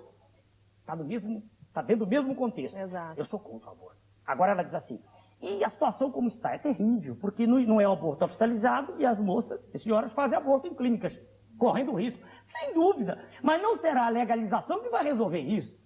Entendeu? Deve haver educação. Mas eu não acho que, de repente, a legalização do aborto melhoraria o atendimento dessas mulheres, não? Apenas evita riscos. Concordo. O que tem que ser feito, veja, senhora. Um atendimento melhor. Senhoras, né, todas, e os telespectadores são senhores e senhoras. Aí o plural é masculino, tá vendo? Tem que ver senhores. Homens e mulheres, eu não tenho culpa. O plural é masculino. Tá vendo aí? Já é Até dali, eu não tenho culpa. O plural de senhores e senhoras não é senhoras, não é senhores. Então, os senhores telespectadores. Não tenho culpa. A maioria pode usar senhoras, não ninguém vai achar ruim. Senhoras, que estão ouvindo aqui, os senhores telespectadores, veja bem, é preciso uma mudança global na sociedade. É preciso que o indivíduo aprenda, eu disse isso no meu programa político, é preciso que educação seja algo abrangente, é preciso que se valorize a vida. Quando os indivíduos aprenderem a respeitar cada um o seu semelhante, tudo muda. Esses valores deixaram de ser ensinados, não se ensina mais isso na escola, não há mais exemplo. Então o aborto está dentro desse contexto, veja a senhora, causas sociais levam moças que não têm recurso a abortar, é natural. Ela não tem como cuidar do filho, ela aborta. Então é preciso uma reformulação. É uma verdadeira indústria do aborto. Indústria, uma reformulação socioeconômica. Peraí, Statinho. Então, eu sou contra, quando eu digo eu sou contra eliminar. Aliás, o tema é impróprio. Eu sou contra o aborto. Peraí, um minutinho. Bom, que eu que organizo, é o senhor que organiza, tá ótimo. Não, porque ela atropelou. Moralizou legal. Peraí, só um instantinho. Eu sou contra que a palavra correta é abortamento, né? Aborto é o conceito, né? Aquele que foi gerado. Eu sou contra esse processo. Já defini, bem, contra. A segunda pergunta é... Virgindade e homossexualismo também. É um tabu, é um preconceito. É um conceito pré-estabelecido, sem nenhum fundamento. É como preconceito de cor. Não tem nenhum fundamento científico, nada. Então não tem sentido. Veja bem, virgindade é algo que existe. Uma mulher tem todo o direito de se manter virgem se ela não quiser. Sim, mas, por exemplo, de um modo geral, a sexualidade está muito precoce, né? As crianças com 12, 13 anos estão perdendo a virgindade. Isso é outra questão. Correto. Isso é outra questão. Por isso eu falei, se o senhor tem filhos, como é que o senhor reagiria se, por exemplo, uma filha de 12, 13 anos chegasse e falasse, papai... Fui desvirginada. Acabou. E aí? Veja bem, primeiro que se isso ocorresse na minha casa com a minha filha, eu tentaria compreender o evento, jamais teria aquelas posições de 50 anos atrás, porque eu converso com minhas filhas desde cedo. O senhor acha que isso ocorre numa família bem organizada? É difícil hoje dizer o que é uma família bem organizada, porque com a influência terrível que tem esse instrumento chamado televisão, onde a gente vê cenas de sexo ao vivo no horário em que nossos filhos e até crianças estão diante da tela, onde, eu disse, eu sou contra isso totalmente, onde se vê lascívia às 6 horas da tarde, luxúria, entende? Então, diante desse modelo... O senhor censuraria esse tipo de programa? Sem dúvida. Sou radicalmente, já disse, desculpe, não é no seu programa que eu estou dizendo. Desculpe, o senhor voltaria a uma forma de censura, talvez? Olha, dona Ana Maria... Como é que o senhor censuraria Dona isso? Ana Maria, veja bem, eu tentaria... Primeiro que a grande maioria das pessoas é contra isso. Mas como é que o senhor colocaria que não pode ser feito assim? Veja bem, há diversas maneiras, né? Existe aí um estatuto da criança e do adolescente que não funciona, como tudo no Brasil, não funciona. É do papel, mas não, é igual juro, tudo. Então, se a gente quiser usar a lei já está aí. Não há ninguém em sã consciência que defenda essa tese, que sua filha de 6 anos está diante da tela e tenha que ver um casal em quase sexo ao vivo e tenha que explicar depois para uma criança que ainda não tem os caracteres sexuais secundários ainda definidos, explicar para ela o que é isso. Então, mas também não é o caso até dos pais censurarem em casa para não haver uma censura na televisão, mas não voltar aquele tempo a senhora de censura? defende o órgão de comunicação porque a senhora teme uma repressão maior. A senhora se recorda, apesar de ser jovem, a senhora ouviu falar dos 20 anos, então a senhora teme que isso leve para o outro extremo, não é? Mas eu penso que liberdade, dona Letícia, pressupõe responsabilidade, entende? Liberdade pressupõe que se sabe que ninguém tem liberdade absoluta. Desculpa, doutora Enéia, mas existe uma liberdade e ninguém respeita. Acontece tudo isso, a televisão mostra o sexo ao vivo, a violência exorbitante em horário. Eu até acho talvez a violência tão nociva quanto a... É terrível, matam quilos de pessoa por minuto, sangue, olhos que voam. É difícil. Mas são também os filmes que dão mais ibope, né, Ana? Mas é horrível isso. Quer dizer, e é isso que eu coloco, existe a liberdade como vetar, censurar ou dizer não, não pode. É a aplicação da lei? Veja bem, eu insisto na tese, eu não aceito isso que está aí. Quer dizer, a fórmula jurídica, se ela não existe, eu a procuraria. Não tenha dúvida. Veja bem, mais sincero do que eu estou sendo é impossível. Eu não quero que as pessoas concordem comigo, não, eu nunca disse isso. Aliás, nem para votar, eu sempre dizia meu nome é Enéas. Agora eu jogo a ideia com a clareza meridiana, né? A clareza com que eu exponho o que eu penso é a clareza do líquor de uma pessoa que não tem meningite. É claríssimo. Eu disse em cadeia nacional, sou radicalmente... Quem não quiser não está do meu lado. Agora, se a maioria estiver do meu lado, melhor. É evidente que será uma medida aceita pela maioria. Se o programa é claro, meridiano, se eu não deixo mais de dúvida, pense um pouco. A Georgiana está nervosa. Eu estou nervosíssima querendo falar. Não, é o seguinte, o que eu acho fantástico, você falou na clareza do meridiano, o que eu acho incrível é que você tem o dom da retórica, né, Ana? E ao mesmo tempo, paradoxalmente, você consegue ser claro, cristalino. Como é que você vê esse contraste da retórica, de uma erudição, né? A última peça lá da Flor do Lar. Eu sei. E ao mesmo tempo, fazer entender pelo povo, né? Veja bem, talvez o verbo melhor não seja entender, seja sentir. Quando eu faço uma locução, né, diante da tela, no meu programa de cadeia nacional, não é como aqui. Não sei se as senhoras aqui, as senhoritas se lembram, as senhoras, quando eu falo é corrido, né? Não dá tempo para pensar. Claro que aquilo está decorado. Eu não leio teleprompter ali. Eu não leio nada. Aquilo foi de um esforço, sai tudo. Por quê? Porque eu tento usar da melhor maneira possível o tempo. Porque aqui a gente repete nessa conversa, muitas vezes. Né? Ali não posso repetir nada. Cada segundo é preciosíssimo. Quando a senhorita me pergunta se a população, a pessoa que não tem preparo, como é que ela acompanha, ela sente a descarga de emoção. O cidadão comum, ele sente sinceridade, ele sente que eu não estou mentindo, entendeu? São Niágaras de emoção. A pessoa sente uma torre, é isso mesmo. Agora, ficou uma pergunta, Inês, você tem que responder sobre esqueci. Virgindade já disse. Já falou, a realidade já falou. É um tabu, preconceito. Agora, sobre o homossexualismo. Eu separei a sílaba, isso não é próprio, foi só para dar ênfase. É junto o preconceito. Mas eu quis dar ênfase no pré, né? Quer dizer, tá antes. Eu sei que preconceito é uma palavra só, preconceito, mas eu quis firmar o pré, quer dizer, vem antes, é um conceito pré-estabelecido, sem nenhum fundamento. Não tem fundamento. É igual ao fundamento da mulher ser inferior, a mesma coisa. Já participei de um programa, no Canal Livre, isso, há pouco tempo. A tese era, as mulheres são menos racionais que os homens, isso é imbecilidade. Meu Deus, o que o senhor disse? Eu disse que a mulher é tão, ou às vezes até mais, porque a mulher tem controle sobre as emoções, e nós não. Nós homens, quando um de nós, eu vou repetir o que disse lá, quando um homem fica apaixonado mesmo, não quer passar uma noite com a mulher. Vocês não são meio simulados, não? Estimulado, eu tô falando quando tá apaixonado mesmo. Que não tem emoção de o sujeito fica igual a um cão. Doutora Inês, então será uma espécie de extinção. Não, senhora. Eu também concordo. Qualquer homem apaixonado como é que o homem fica? O problema é que hoje... Ele fica como um cão, doutora Inês. Parabéns é um cão. Peraí, deixa a doutora Inês falar. Como é que ele fica? O cão é um cachorro. Quando alguém tem um cão de estimação, a gente faz assim com o dedo, ele vem, né? Assim um homem apaixonado. Entendeu? Apaixonado. Agora, nós, ao longo da vida, desenvolvemos uma técnica de aproximação com as mulheres. E Qual a é gente, essa às vezes, técnica? simula. Qual é essa Claro, técnica? é normal. Explica aí pra gente como é que é essa técnica, que até agora eu não entendi A direito. senhora é muito nova. Ainda não respondeu sobre o homossexualismo. Então volta para você. Então vamos fazer uma coisa, vamos dar um intervalo, que nós estamos estourando o nosso tempo. A gente volta já para falar sobre o homossexualismo, tá bom, doutora Inês? A gente volta já. Voltando aqui com o nosso papo absolutamente genial com o doutor Enéas, a pergunta ficou... Quer dizer, não ficou uma pergunta, ficou um assunto... Um insight, estamos falando sobre o homossexualismo que Letícia tinha perguntado. Perfeito. Veja bem, a senhorita Letícia. O homossexual, queiramos nós também, ou não, queiram eles ou não, o homossexual é um indivíduo diferente, comportamento diferente da maioria da sociedade. Há um trabalho recente até agora, inclusive de um cientista homossexual, está numa dessas revistas. Na Veja? Veja, se não me engano. Dizendo que há, inclusive, uma diferença orgânica mesmo. Seria idêntico ao das mulheres. Um grupo celular, um grupo de neurônios com um corpo celular maior. Bom, isso não está provado. Está começando a ideia. Especulação. Não se pode negar um fato. É que essas pessoas, seres humanos como nós, eles sentem o mundo do ponto de vista sexual diferente de nós, né? Dos héteros, sem dúvida. Eu não tenho nada contra eles, sempre disse, mas eu discordo do que está sendo feito. E isso está dentro do contexto maior de educação, aqui a professora se referindo agora, isso é verdade. É que apresenta-se a exceção como se fosse a regra. Mostra-se num programa de televisão um comportamento homossexual como sendo assim algo assim de uma tranquilidade extraordinária para toda a sociedade. Aceita-se que qualquer pessoa possa ter relacionamentos desse gênero, e eu discordo disso, compreende? Agora volta de novo.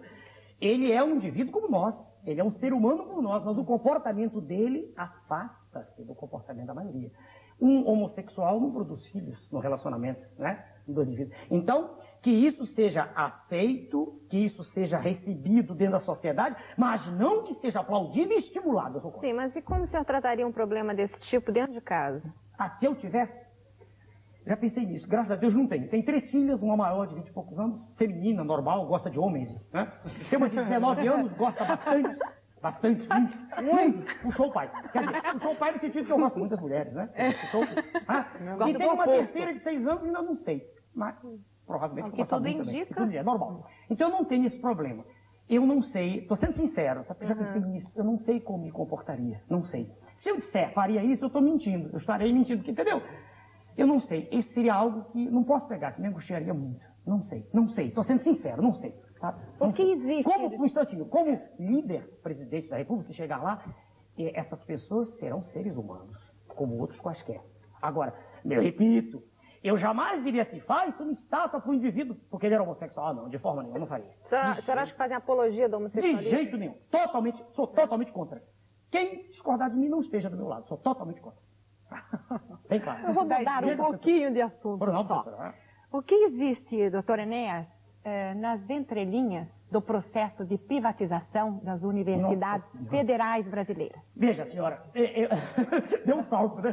O pé. Eu volto. Professora, veja bem, uma universidade não é só um centro, como muita gente pensa, para ensinar e formar doutores. Né? Cria-se essa ideia na sociedade e fica o rapaz da universidade como se fosse um privilegiado, né? Que vai ganhar mais que os outros. Mas o papel princípio da universidade não é só esse. O papel mais importante, primordial da universidade, veja, é a pesquisa. Entende? É lá que os cérebros, quer dizer, aqueles indivíduos que têm cérebros com dotação melhor, podem, pessoas que gostam, ficar o dia inteiro no laboratório. A pesquisa não tem que ter um fim, ela tem que ser livre. Não é? Livre. O pesquisador tem que pesquisar o tempo que ele quiser, e ele tem que haver subvenção.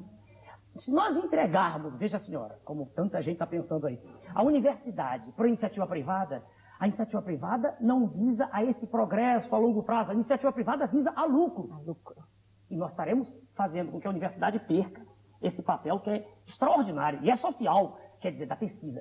A grande maioria das conquistas da sociedade só foi possível graças à universidade. Quer dizer, essa pesquisa, sem ninguém controlando, pesquisa do indivíduo, foi assim quase tudo. A gente vai encontrar exceção no Abad Mendel, e alguns outros poucos, mas, veja bem, a pesquisa é fundamental para que a sociedade como um todo possa absorver os seus resultados. Né?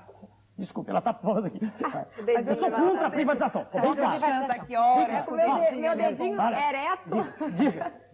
É o seguinte, bom, voltando à questão da educação, uma coisa que o senhor só deu umas rápidas pinceladas, eu gostaria que o senhor se aprofundasse mais, é sobre a questão da linguagem. Veja bem, nós estamos num país que até onde erro crasso se escreve com C cedilha, não é verdade? Então o senhor, inclusive, acho interessante no seu...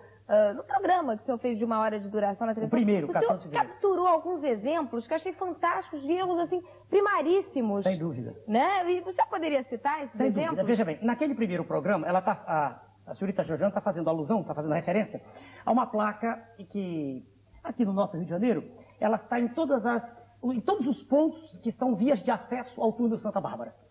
É uma placa que dizia na ocasião, não sei o que, de tantas a tantas horas. E estava escrito na placa, horas com HS, ponto. Isso é tão geral, tão generalizado, que a maioria até pensa que está certo. Maioria, HS, horas. Então eu fiz questão de mostrar o seguinte, que a abreviatura de horas é H minúsculo, sem S e sem ponto, como qualquer unidade que se preza. Como metros é M, não tem S, nem MTS, como tanto escreve. Por aí vai, quilômetros, etc. A abreviatura é com... Não leva S quando ela está simplificada, né? Nem S, nem ponto. Tá bem, isso foi feito naquele programa. Curioso para a senhorita ver é que essa placa do túnel foi mudada há pouco tempo. Aí eu olhei, curioso, não existe mais o S, alguém viu e corrigiu. Não sei se foi meu programa, alguém corrigiu. Todos os lugares. Agora veja, a desídia, o descaso, a incúria, a ignorância de quem faz. Né? Claro, isso não tem importância para eles. Agora está escrito assim, de segunda a sexta-feira, o acento grave. Imagine, vamos entrar no assunto, que a Silvita Júlia, imagine um adolescente que vai passando, passa todo dia por ali. Ele olha o errado, e o errado passa a ser certo para ele. O errado lhe parece? Me parece, ele não sabe mais o que é certo e errado. Isso vale também na educação, no comportamento, né? Quer dizer, o certo e o errado se confundindo, as formas genuínas de falar e de escrever desaparecem. Quer dizer, E uma a coisa que língua parece minúscula. é grande, é muito grande. Aquilo ali, veja bem, aquilo ali é o que eu digo em matemática, é o DX. A gente integra a sociedade toda. Língua é patrimônio cultural. Mas falar mal também, doutor, não é um pouco da falta de leitura nossa? Também, mas a falta de leitura está Não é dentro do verdade? contexto. Está dentro do contexto também. Doutor Enéas, queria fazer uma pergunta. O senhor, no início do programa, falou que o cerne do problema, exatamente, a educação, sua ideia revolucionar inteiramente, ter os professores. Como seria isso? Quer dizer, fazer uma colheita, pegar todos os professores e rediscipliná-los, como seria isso? Que Exemplo, professora, isso, né? dona Ana Maria, exemplo. Veja, senhora, se a senhora olhar, eu estou falando, geralmente as pessoas ficam prestando atenção, né? Por que ficam prestando atenção? Tente responder para mim. Por que quando eu falo, qualquer lugar, eu falo no posto de gasolina, você está prestando atenção, você está prestando atenção. Eu falo a senhora vai dizer que não é. É verdade. Até que não gosta de mim, fica olhando. Mas fica olhando, por quê? Bom, eu presto atenção no senhor, porque eu estou achando extremamente interessante. No programa. E se fora do programa a senhora me visse, a senhora prestava também. A senhora é atraída. Também, doutora Enéas, que não prestaria atenção no senhor? Você não tipo exótico, né, doutora Enéas? Só A verdade já dita, a verdade Só já porque dita. exótico. Não, Qualquer tipo de exótico que a senhora ponha falando, a senhora vai ficar O olhando. senhor tem só porque é carisma, então. É um carisma. Se a senhora isso. for dicionário, também isso não diz nada. Carisma é um dom espiritual, né? Ele é privilegiado por Deus. Não, né? eu acho que você é inteligente e estou realmente encantada aqui com a sua entrevista. Obrigado, senhora. É por isso que eu estou aqui olhando. Mas o que eu queria dizer é que mesmo falando para pessoas absolutamente incultas, sem preparo nenhum, essas pessoas prestam atenção do mesmo jeito. Então é nesse sentido, é nessa tecla melhor que eu bato. Compreendeu? É o exemplo. Eu pretendo, veja senhora, eu disse no meu programa último agora de... Quando foi? 1º de agosto, né? Esse último. Eu disse assim, veja, uma avalanche, quem quiser discutir até que é galicismo, avalanche, mas eu continuo dizendo avalanche mesmo, tá feito já, termo incorporado. Uma avalanche, um turbilhão, um vórtice de entusiasmo. Eu disse, Niágara. Niágara de vai informações. varrer a nação, entendeu? E arrebanhando todas as pessoas de dentro. Se a senhora perguntar para qualquer pessoa, todo mundo quer acertar. Não há ninguém satisfeito com isso. Pois é, eu fico pensando como é que uma pessoa, por mais boa vontade, só tenha ideias e tudo, como é que você pode tentar reformular a educação a nível de pegar na raiz e mudar? Como? Isso é muito Como? Pegando todos os professores, primeiro passo, todos os professores receberão um chamado violento. O trabalho dos senhores vai ser valorizado. Não é hoje. Hoje um professor. A nível de quê? De salário? Ao nível primeiro de salário. A primeira coisa é salário. Então, salário sem resgatar, eles iriam parar de trabalhar um tempo. Peraí, um minutinho só. Vamos repetir Eu essa frase. tenho que falar também. Pode falar à vontade, professor. Posso falar à vontade? Claro. Então, não é só o resgate, não é só o professor em si. Não. Olha, nós temos o gravíssimo problema de sermos um país continente. Sim. Então, uma diversificação de tipos de escola em locais diferentes, Certo. vindos de povos diferentes, Sim. por causa da nossa formação Heterogênea. étnica heterogênea. Certo. Ao longo de toda a história da educação mundial, internacional, nós temos que localizar a nossa escola, cada nossa escola, dentro de um processo em que ela esteja ainda enquadrada. Estão todas em níveis distintos. Todas em níveis distintos. E nos mais diversos. Não é que se pretende homogeneidade. Vamos imaginar um grande lago com muitos barcos. Deve haver uma diferença entre os barcos, mas um critério só, pelo menos. Eles não podem rodar a esmo.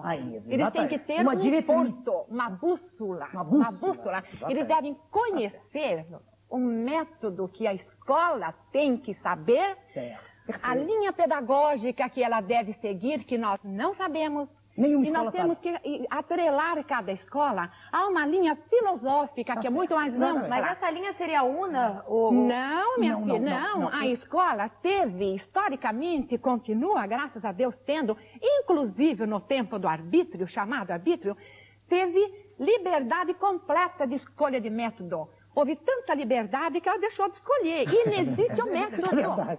Então, a primeira coisa para pôr ordem na escola deve ser que ela tenha a responsabilidade de escolher, de estudar um pouquinho, localizar-se, ver para onde quer ir e qual o caminho a tomar. Mas, doutora Enésia, eu acho que a doutora Daidi, a professora Daidi, que ela coloca a coisa certa, mas para chegar nesse ponto, é a base. Você tem que dar o reforço ao professor, pagamento, e criar esses professores. É preciso. Isso aí é problema dele. Eu acho que eles estão falando Isso aí é problema dele. Não é tão difícil, não é tão difícil. Em cada escola, veja bem, é um problema de célula.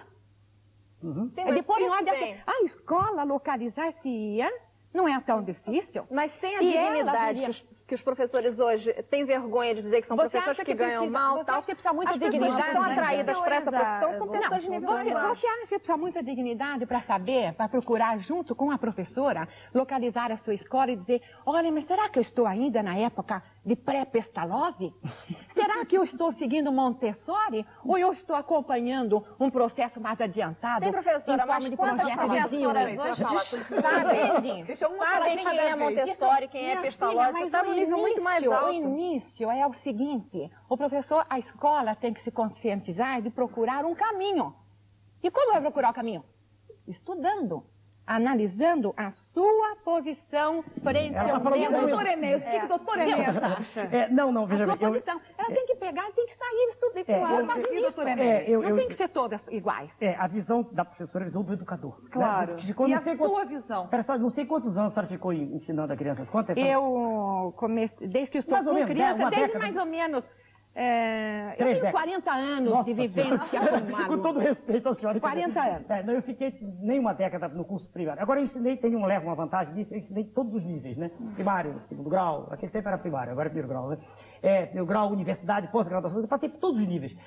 E veja bem, a mensagem que eu estou fazendo, que eu estou transmitindo aqui é abrangente. É no sentido de um estímulo gigantesco para que, pelo menos, aquilo que já existe programado seja feito. Pelo menos.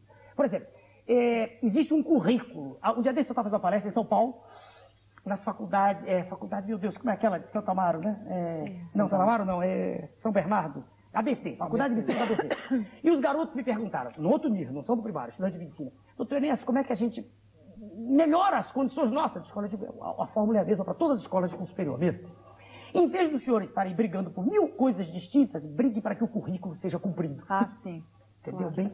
Isso é de uma simplicidade, sabe? Mas não é aplicado, o currículo não é aplicado. Ninguém cumpre currículo nenhum. Chega um professor na universidade, estou saindo um pouco do primário.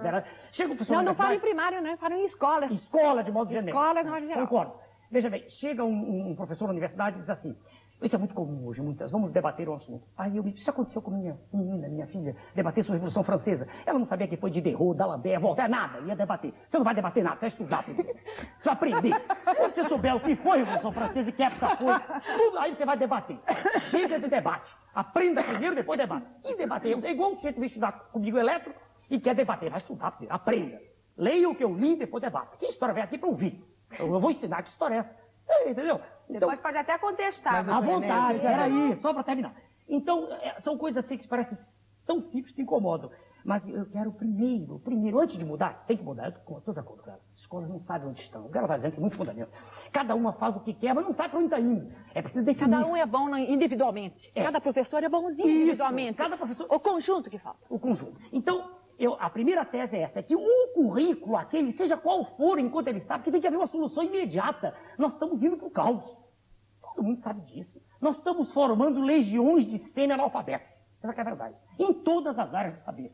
Médicos, engenheiros, advogados. Engenheiros constroem pontes que caem, advogados não sabem redigir uma ficção, médicos matam, não tem culpa, mas matam. E assim por vai. E os analfabetos funcionais? Funcionais. É aquele indivíduo que lê um texto e não sabe o que está lendo. É analfabeto funcional. Analfabeto funcional é um conceito moderno. Você lê um texto e não sabe o que está lendo. Isso é. Aliás, a Folha de São Paulo dá uma reportagem, deu agora, extraordinária sobre isso.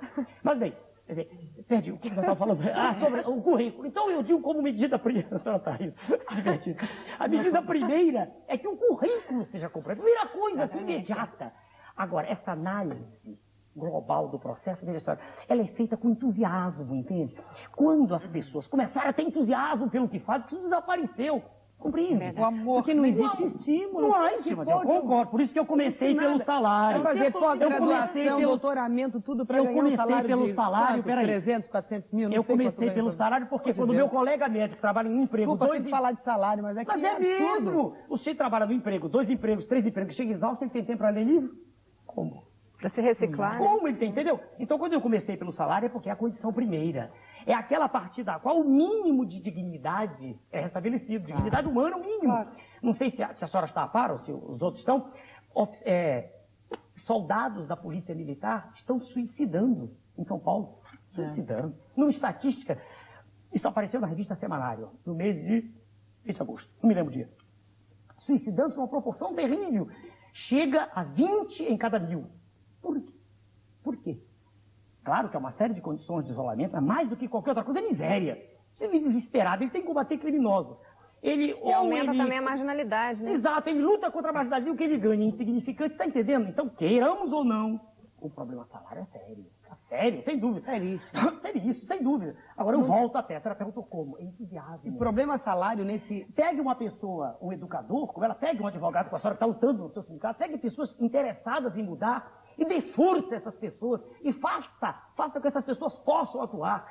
E escolhendo pessoas preparadas, tudo é mais fácil, entendeu? Transmita-se esse entusiasmo. Agora vamos olhar para o país de hoje. Qual é o entusiasmo que um cidadão recebe quando liga a televisão? Entendeu? Quem é que tem coragem de dizer não sei, como eu disse, não sei o que foi, perguntou, disse não sei. Né? Mas o senhor acha que as oportunidades são iguais para todos? Por exemplo... Então, claro que não. eu só respondo depois do intervalo.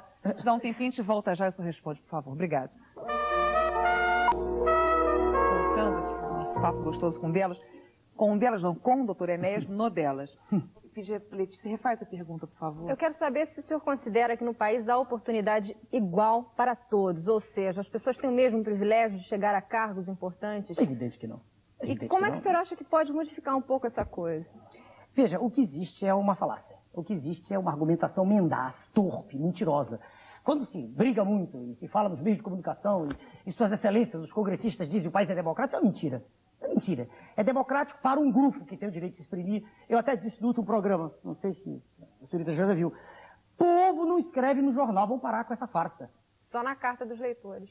Ah, mas povo não sabe escrever, senhorita. Falar em Senhorita, povo não sabe nem a composição do ar atmosférico que respira. Povo não está assistindo ao nosso programa, que normalmente vai pro ar pelo que eu soube tarde da noite. Povo acorda 4h30 da manhã para pegar o trem da Central.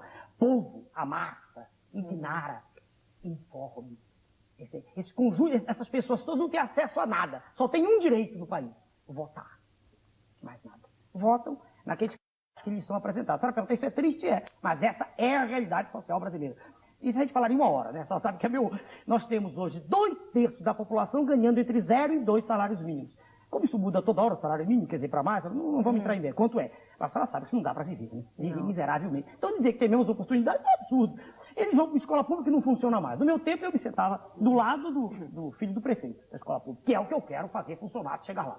Escola pública para todos. Entendeu? Todos. Quer dizer, naquele tempo era excelente. Aliás, era uma honra ser professor de escola pública. Você se sentia bem, né? Entende? Claro. Hoje não. Hoje você tem uma educação ruim, né? Ruim na escola particular e péssima na escola pública.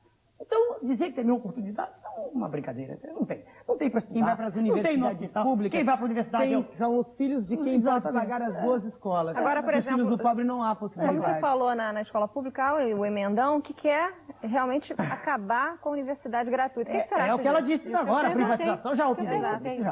Eu sou radicalmente contra. O emendão é um conjunto de emendas, né? Não é um emendão. O emendão seria uma emenda grande, não é? É um conjunto de emendas, né? É um pedaço, uma colcha toda feita com um pedaço de... Segundo o governo, disse que ele gasta 18% do seu orçamento com educação. Não sei. Sim, Não, isso eu vi também, como o senhor disse, pela imprensa. imprensa. Primeiro, o salário mínimo jamais atingiu o patamar tão baixo. Aí fica político, por vai rápido. Jamais atingiu o patamar tão baixo quanto atualmente. Segundo, jamais houve tanta gente morando na rua. Milhares, milhões de pessoas virando latas de lixo. Jamais o ensino chegou a níveis tão catastróficos. Jamais o serviço de saúde teve tão mal. O que está bom no país? E a produção? Nós estávamos entre as 10 maiores, agora caímos também. Não tem nada. Uma pergunta de novo sobre a educação. O senhor estava falando sobre... Mas aí eu perco o tom de brincadeira e eu fico zangado. Falando de política, eu sou indignado, né? Aí falo sozinho. O senhor estava falando do modelo de educação, tem as crianças que ficam na rua. Nós estamos falando dos CIEPs, que é como a professora perguntou. Agora, os CIEPs parece que tem a ideia de tirar as crianças da rua. Sim. Bom, se o senhor não concorda, qual seria a maneira de tirar as crianças da rua? Eu procuraria... E colocaria elas dentro de casa. Peraí, não, veja bem. Primeiro que já há projetos para isso, diversos partidos políticos. E eu sou obrigado a reconhecer que a minha ideia não é a primeira. Né? Não tive primazia nisso. Não gosto de citar outro, mas eu sou obrigado a reconhecer que já houve ideia de, não me lembro qual, parece que é PSDB, eu não tenho certeza, de dar um cheque de educação, chamado assim, uma importância, um valor qualquer, para que a criança, para os pais, para manter a criança em casa. Isso sim. É a mesma coisa que não tem nada, manter a criança em casa. Eu não entendi. Os pais aí eu dou um cheque, aí o rua. pai pega o cheque e vai pro bar beber. Não é assim, repare. O cheque de educação é um dinheiro, é uma importância. Veja bem, a parte. Bom, se for assim, então o Che não recebe salário também, porque ele também vai pro bar beber. Não vão pagar salário para ninguém. Não, mas olha, veja bem. Então ninguém mais vai receber salário, o Che vai beber. Veja bem. Agora você pega uma criança, dá um salário pro pai para botar a criança na escola. Eu não tenho opção. Veja bem, eu vou exigir. Não vai fazer nada. Espera, doutora. Eu vou exigir. Ela é terrível, advogada. Justifica bem seu diploma. Veja bem, a senhora, o cheque educação entregue aos pais é para evitar que a criança tenha que ir à rua trazer aquele dinheirinho todo dia que é somado, que se incorpora ao orçamento. Ao orçamento. Porque a criança vai pra rua, porque mesmo vendendo bala e tudo, ela traz um dinheirinho.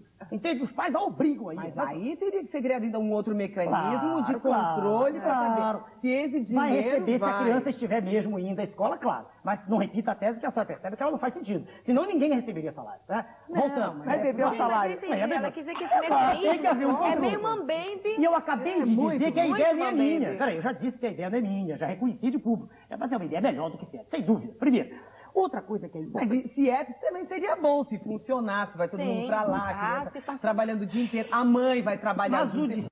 Mas, doutora Enéas, só o investimento para a CIEP é gigantesco. Sim, doutora Enéas, peraí, mas agora é inviável no país inteiro fazer isso. Em São Paulo nós não temos CIEPs, mas veja bem. Tem algo parecido? Tem algo parecido, mas veja bem. Esses que já estão construídos também, não estou defendendo a tese de jeito nenhum, nem contra, não sou da educação. Mas veja bem, uma mãe que vai trabalhar o dia inteiro, trabalha o dia inteiro, o que ela fica no trabalho pensando? Trabalha 6 ou 8 horas por dia.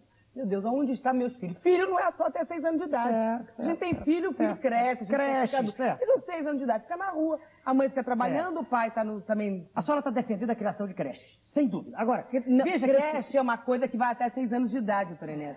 Creche, 6 anos de idade. Depois de 6 anos de idade, dá a impressão que a criança pode se emancipar. Vamos dar o nome que quisermos para essa Aí vai pra rua, marginalidade. Vamos dar o nome que nós quisermos. Se é daquele tamanho, é desnecessário. Tudo bem.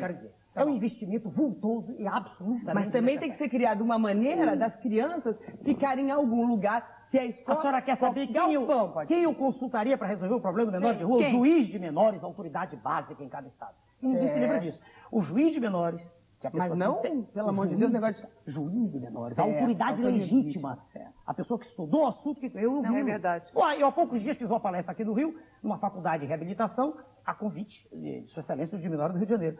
E fiquei impressionado com o trabalho seríssimo que é feito ali. Trabalho de alta categoria. Ele tem uma escola, um grupo onde as crianças aprendem profissões e tudo. Não põe o pé na parede, são educados. Educados de modo rígido, na educação tradicional, que eu defendo.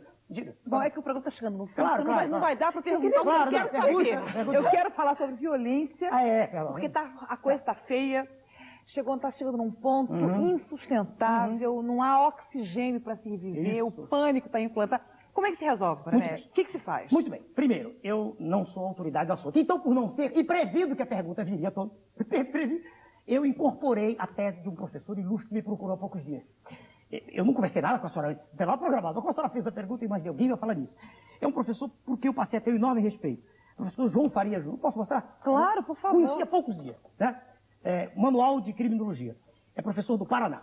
Esse professor, se ele estiver vendo, ele vai gostar. Mas eu fiquei impressionado. Eu conversei com ele e pedi que minha mulher fosse ouvir, como não sou douto no assunto, minha mulher procuradora militar, que eu opinasse. E fiquei impressionado pela tese que ele aduz aqui. Ele defende a tese de ter feito uma mudança global na sistemática penal brasileira. Global. Ele defende a tese que a pena é só punitiva, a pena que existe. E não adianta nada aumentar de 5 anos para 10 anos, para 20 anos. Não adianta nada. Não adianta nada, a pena de morte não vai resolver nada. Como não resolveu no mundo. O importante é mudar o modo de abordagem da questão. É não jogar os criminosos todos juntos, 10, 12, 15, num cubículo, onde necessariamente na ociosidade, o que é que vai... Será favorecendo uma colônia agrícola, por exemplo? Algo assim. Peraí, primeiro separar os criminosos. Separar, primeiro aquele grupo de pessoas que... Crime, eu repito, existe a possibilidade, o germe existe em qualquer um. Por que existe? Porque vaidade e inveja existem em todos nós, não é? Todos nós somos humanos.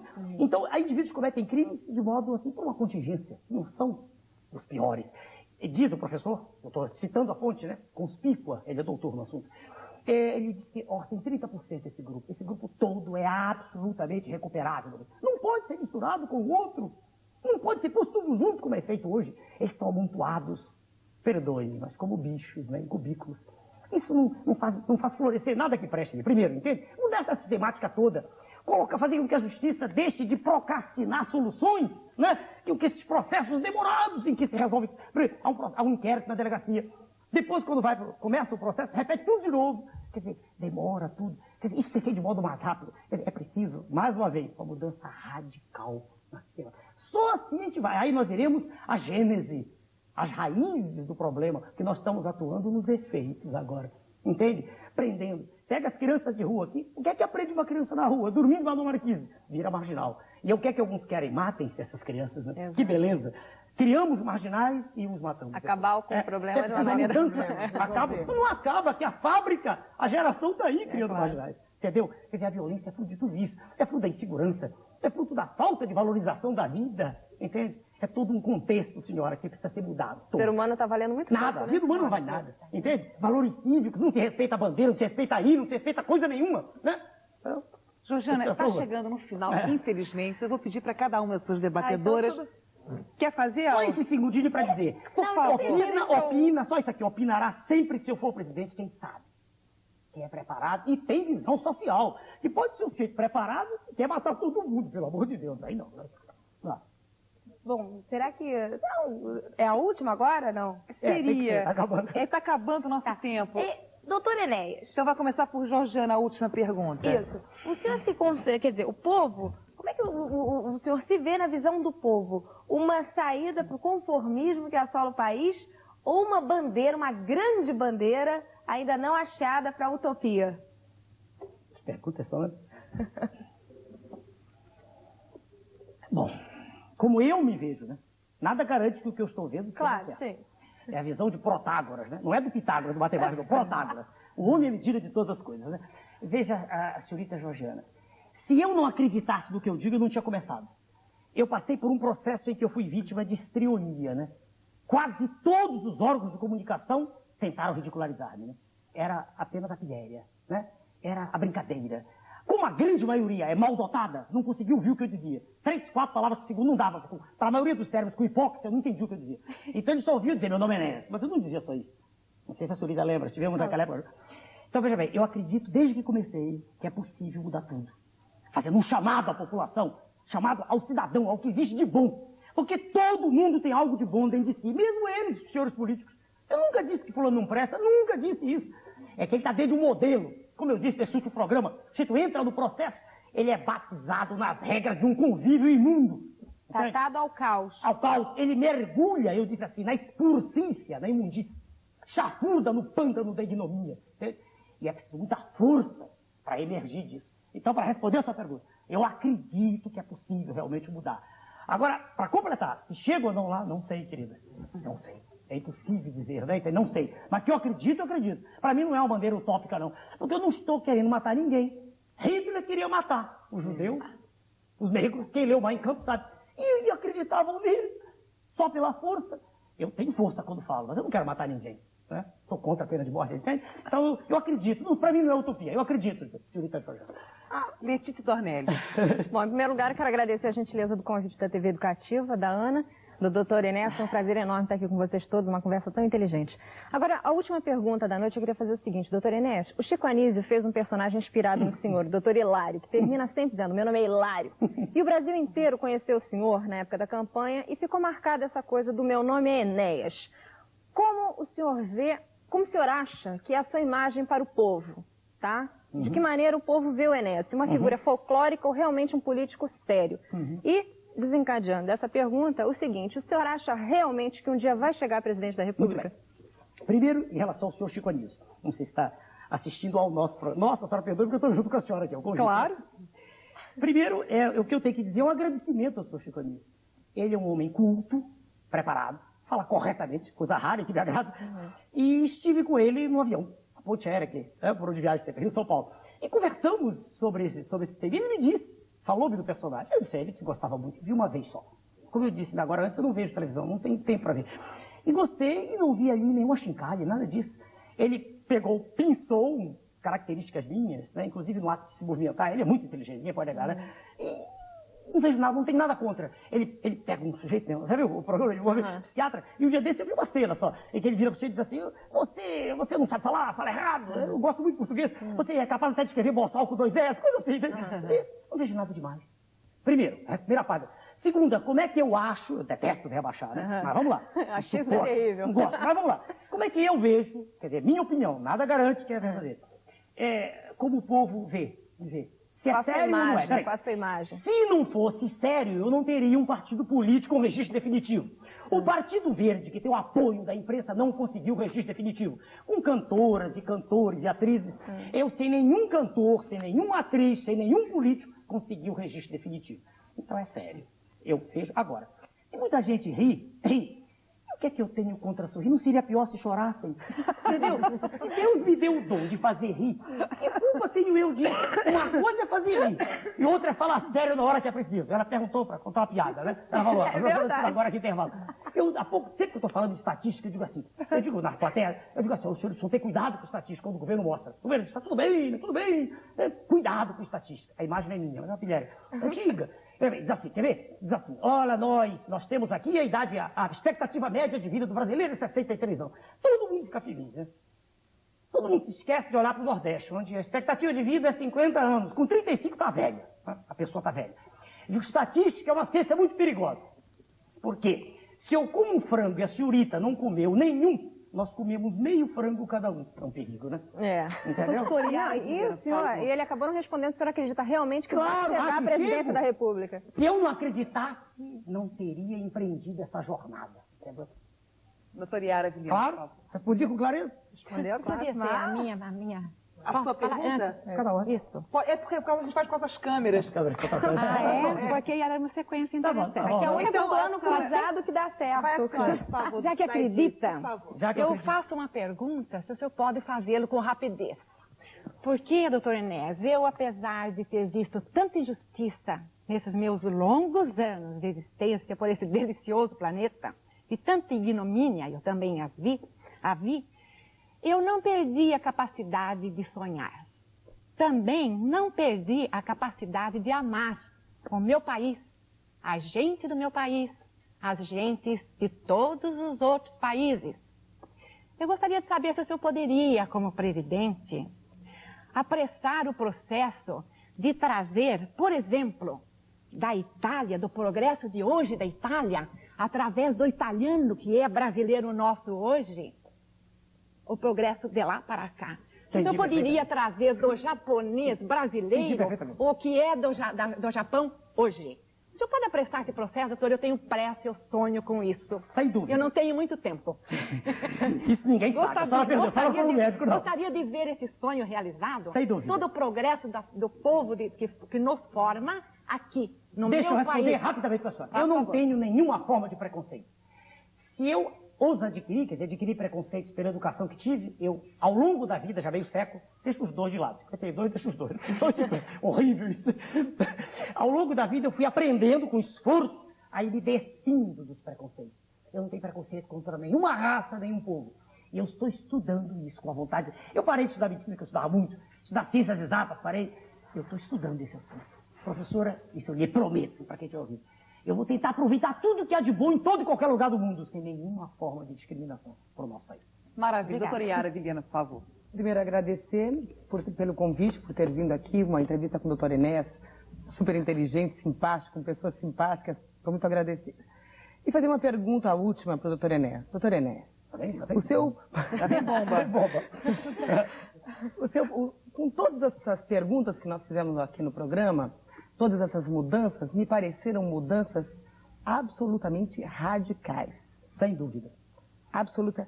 Você considera o seu partido O seu partido, primeiro, o seu partido é uma coisa que é voltada exclusivamente para a sua pessoa ou é um partido ligado a várias outras pessoas que já existe um conceito todo? Embora o senhor disse que foi um partido que já está organizado, tudo, mas isso me parece um partido Prona mais partido Enéas.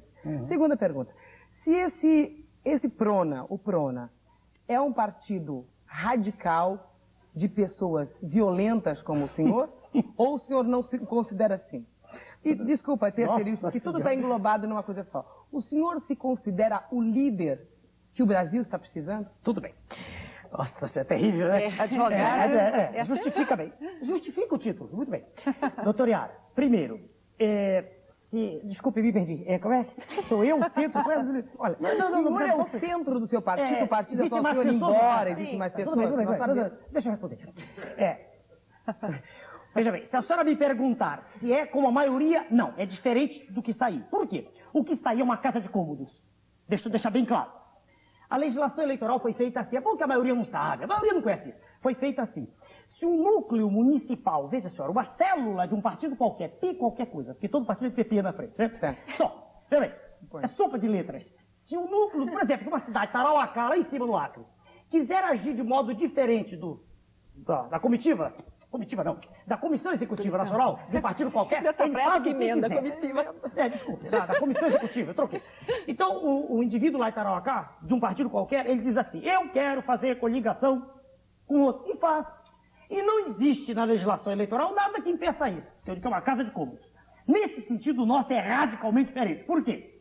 Porque os elementos são escolhidos a dedo. Eu convido o fulano para ser... Só uma interrupção. Mas quer dizer que então existem mais pessoas como o senhor? Claro. Se existem... Peraí, seria eu uma aberração, uma mutação, doutora? Não, mas com essas características, Peraí, doutora, peraí. Eu não sou mutante. Mas é que o senhor já disse pra mim que é um privilegiado por Deus, então ela concluiu o tempo está passando. Não sou o único, acaba já. Não, peraí. Ela acabou de dizer a verdade que é um número enorme de pessoas. Peraí. Então eu escolho comungue com a sua ideia sim, mas igual para Doutora Yara, se não existissem pessoas assim, eu não teria construído o partido no país todo, pelo amor de Deus. Agora, prossigamos. Ele difere dos demais no sentido, ele é vertical, ou seja, se um cidadão... Vertical quer dizer radical? As duas coisas juntas. Vertical quer dizer que de cima para baixo quem manda sou eu. Exatamente. Quando o presidente do partido em Minas, ele vem pro meu lado, ele aceita a liderança natural. Ou ele não fica no partido, não tem discussão. Não se procrastinam discussões. Não, peraí, doutor, a senhora já falou. Não é uma casa de cômodos. Sabe-se exatamente o que se espera. Sabe-se exatamente o que vai acontecer. Agora, espere. Nós fazemos reuniões. E esses indivíduos chegam e dizem, olha, essa posição sua não está correta. Ele mostra. Rapidamente examina a situação e muda. Entende? Nada é definitivo. Vai mudando dialeticamente. Claro, agora... As regras básicas, as ligas mestras, são coisas em que não se mexe. Peraí, senão não dá, ficamos só nós dois. A senhora perguntou então se tinha mais pessoas. Claro que tem. O presidente do Partido do Rio Grande do Sul é um professor de antropologia filosófica. O presidente do Partido de Minas é um empresário. E o presidente do Rio de Janeiro é um médico, e assim por aí vai. Entende? A maioria dos colegas que dirigem a Constituição de Médicos, claro, são os ex-alunos meus. E eles foram, né, abrindo. Ninguém desobedece ao comando central. Se desobedecer, expulso. Comando central, senhor. Sem dúvida. É uma democracia una. Sem dúvida. Desde que seja o que eu não gosto dessa palavra do modo como ela é usada. Está acabando. Não, infelizmente, eneicamente, olha, daria uma semana, 2 meses, 3 meses. Dona, é sincero o que eu digo. Mas eu realmente adorei que o senhor voltasse um outro dia, porque realmente nosso tempo esgotou. Temos um tempo, se não tivesse esse tempo, o programa ficava aqui. Quem manda aqui sou eu, né? Bom, um beijo imenso para vocês todos. Eu quero agradecer. Doutor Enéas, muito obrigado mesmo. Só brilhantou aqui, foi fantástico ter recebido aqui na TV. Muito obrigada, Letícia Dornelles. Obrigada a você. Obrigada, doutora Yara Viliana. Agradeço. Obrigada, Daidi. Peter Levitz. Olha que exausta de falar esse nome. Esse é pior que o meu. Anastasiade. Esse é pior.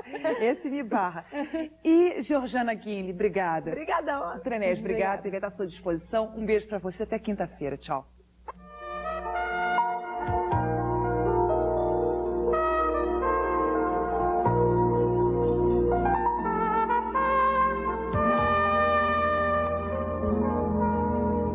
ZYB 510, TV Educativa, Canal 2, Rio de Janeiro. Daqui a pouco, Tempo de Esporte.